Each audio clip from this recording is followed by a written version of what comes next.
1929 жылы 2 маусымда Ахмет Байтұрсынұлы Алаш қозғалысының 43 қайраткерімен бірге Алматыда тұтқынға алынып, осы жылдың соңына қарай тергеу үшін Мәскеудегі Бутырка абақтысына жөнелтілді.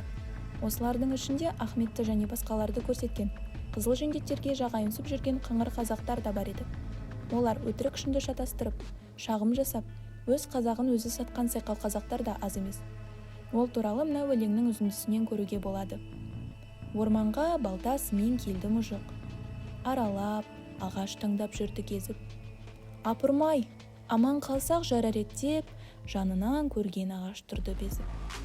Мұжыққа бір жас ағаш айтады сөз, Құдайдан тілеуші едім келтір деп кез, мыңда бір алғыс саған берер едім, осы үлкен ағаштардан құтқарсаң тез. Тынышыма бұлар мені өсірмейді, тасалап, күннің көзін түсірмейді, осылар тұрғаннан соң жер тар болып. Еркінше тамырларым көсілмейді. Менде жоқ бұларға айтар амал енді. Деп тұрмын құтқарушым жаңа келді десе, енді бір өлеңінде былай деп бейнелейді. Жігіттер, сақтаныңыз надан достан. Досыңнан надан болса артық дұшпан. Белгілі жаудан кісі күтмеді. Тиеді достың оғы қапылыстан. Бірақ бұл шешім бірнеше рет өзгерді. 1931 жылы қаңтарда 10 жылға концлагерге ауыстырылса, 1932 жылы қарашада 3 жылға Архангельскіге жер аударылсын деген үкім шығарылды. Қамауда тергеушілердің сұрақтарына былай жауап берген. Менің арманым мүмкіншілігінше қазақ халқының дәулеттілігін, мәдениетін жоғары деңгейге көтеру.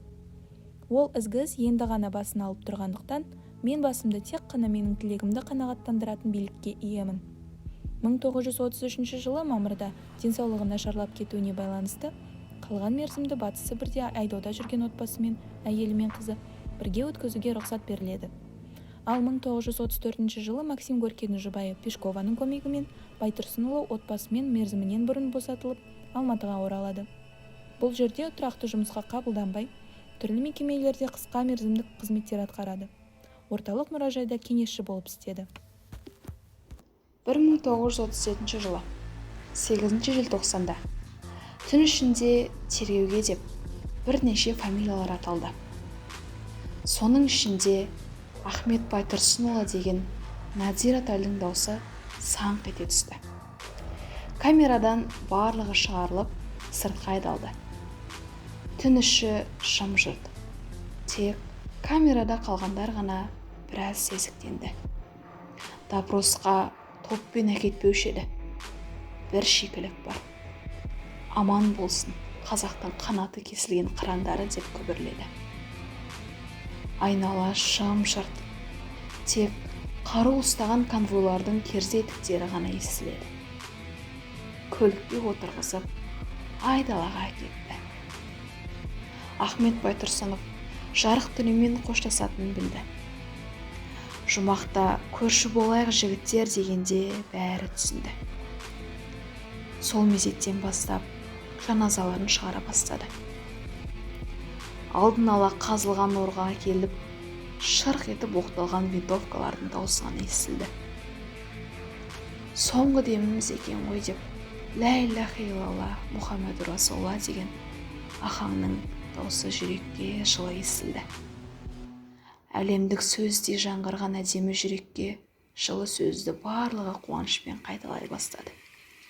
Лә илляха илlallah Мұхаммеду Расулалла деген кезде гүрс-гүрс еткен мылтық дауыстары арыстандай батырлардың жанын қиды. Артынан тірі қалып қоймасын дегендей Маузер және алтатар тапаншалардың дауыстары қазақ даласының тыныштығын бұзды. Алаш деп қазақтың кең даласы аңырап қалғандай, жел көтеріліп, аспан шылағандай жаңбыр жауа бастады. Өзге оқыған мырзалар шен іздеп жүргенде қорлыққа шыдап, құлдыққа көніп, ұйқы басқан қалың қазақтың ұлт намысын жыртып, ұлттық арын жоқтаған патша замандағы жалғыз-ақ Ахмет еді. Қазақтың ол уақыттағы кейбір оқығандары өз губерния соттарына күш салып, тілмәш болып, кейбірі арын сатып, ұлықтық іздеп жүргенде, Ахмет қазақ ұлтына жанын аямай қызмет қылды.